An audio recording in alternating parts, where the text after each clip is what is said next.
بسم الله والصلاة والسلام على رسولنا محمد وعلى آله وصحبه أجمعين. السلام عليكم ورحمة الله وبركاته.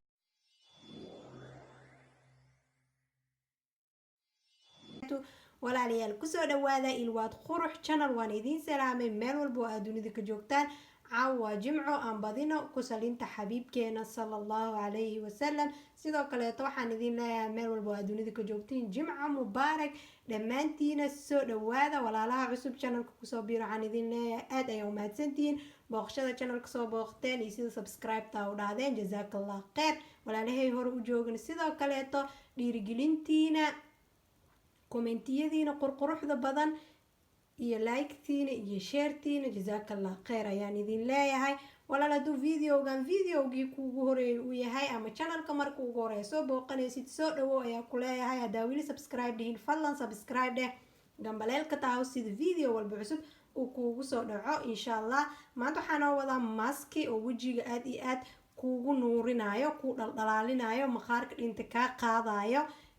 waxyaabaha dabiiciga way ku nuurinayaan dhalo ayay kaa dhigayaan ma ahan way ku cadeynayaan.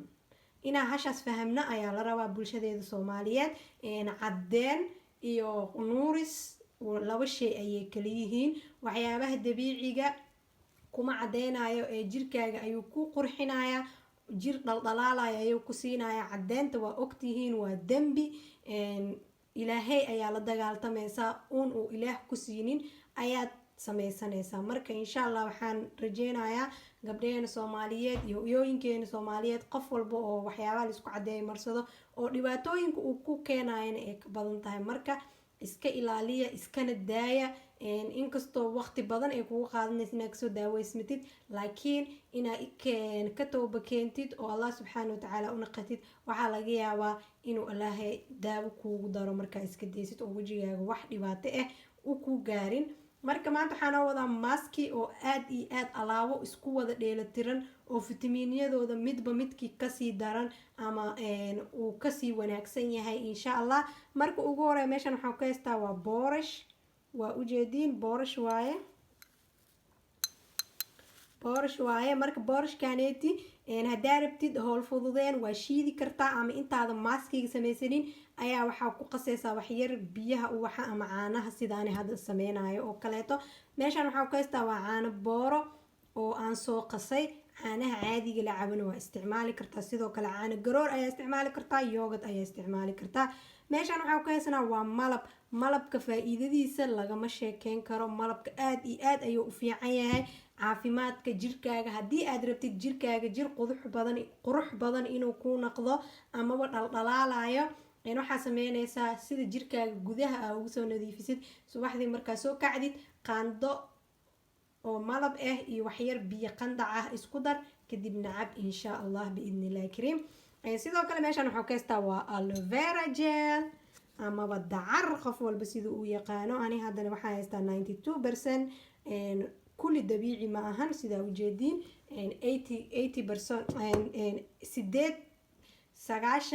92% ayuu wuxuu yahay aloe vera. 8 kaleetana waxaa waaye waxyaabaha maadooyinka lagu raajinayo iyo waxii lagu soo daray insha allah. marka haddii aan ka sheekeeyo marka ugu horeeya boorashka faa-iidada uu leeyahay iyo waxyaabaha uu sameeyo. boorashka wuxuu ku sameynaya wejiga ayuu ku dhalaalinayaa aad iyo aad ayuu light kaaga dhigayaa. sidoo kaleeta maqaarka dhinta ayuu kaa qaada. markii lagu dhahayo waa iscadeynaya ama lightina sameynaysaa ogow in aad maqaarkaaga ridaysid. marka waxyaabaha dabiiciga wuxuu kugu caawinayaa maqaarkii oo dhintay ayuu kaa qaadaya ma ahan kii cuseebka. ma fahamteen? markii mid cuseeb uu soo baxo wejigaaga weji qurux badan oo dhalaalayo ayuu ku naqanayaa. marka meeshaneetin waxaa ku haysanaa caano booraha asigana aad iyo aad ayuu faa-iido u leeyahay. vitamiinaha ku jiro calciumaha ku jiro. sidoo kaleeto caano booraha midka budada waaye aan ka hadlaynaa. caano walbo aad iyo aad ayuu wejiga u qurxiyaa laakiin midka caano booraha markaa isticmaalaysid caano booraha wuxuu kaa qaadayaa asigana maqaarkii dhintay wejigaaga wuxuu siinaa dhaldhalaal wuuna qoynayaa weji oo awaarka muuqato ama qaleel ah ma kuu naqanayo insha allah. Marka aloe verada aan usoo galno, aloe verada waxaa ku jiro vitamin E. vitamin E-gana wuxuu sameeyaa wejiga ayuu dhalaaliyaa, wejiga ayuu aad iyo aad u nuuriyaa. marka vitamin E yaa ku jiro iyo fitamiinooyin kale badan. sidoo kaleeto dadka wejigooda saliida leh waxaan ula talinayaa aloe verada inay mar walba isticmaalaan, khaasatan markay wejigooda soo dhaqaan inay marsadaan. maaskiyaal hadday isticmaalaan inay ku darsadaan, hadday awoodaan ay cabi karaan xitaa inay cabaan sida fimanka uu uga yaraado. malabkana faa'iidadiisa lama soo koobi karo. malabka wuxuu ku siinayaa mutahar waaye, yacni wejigaaga ayuu nadiifinayaa, si fiican ayuu kuugu nadiifinayaa. hadeertan waa bilaabaneynaa. marka ugu horeeyo waxaan ku shubayaa 2 qaando oo boorash ah. waxaan ku darayaa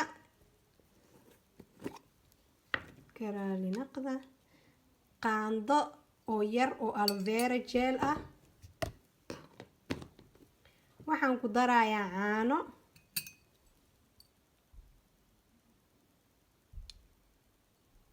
laba qaando ayaa kow ku darayaa. waa arkeynaa cajiinka sida uu noo noqdo. shay aa wejiga marsan kartid ayaa loo baahan yahay insha allah. hadeertan waxaan ku darayaa haaf qaando oo malab ah. ujeediin, haaf qaando oo malab ah ayaan ku daray.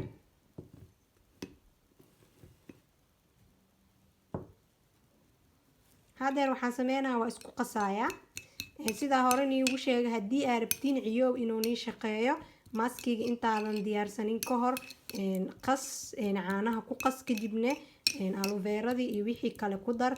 waa ujeediin hadda wuu taataagaya, wax la marsan karo ma ahan. sida aa u isticmaalaysid waxa u isticmaalaysaa marka ugu horeeya wejigaaga ayaa soo dhaqaysaa, biyo qandac ayaa kusoo dhaqaysaa. mar walbo haddaa channelkeyga ku xiran tahay, biyaha qandaca wejiga dulduleelka ayuu u furayaa.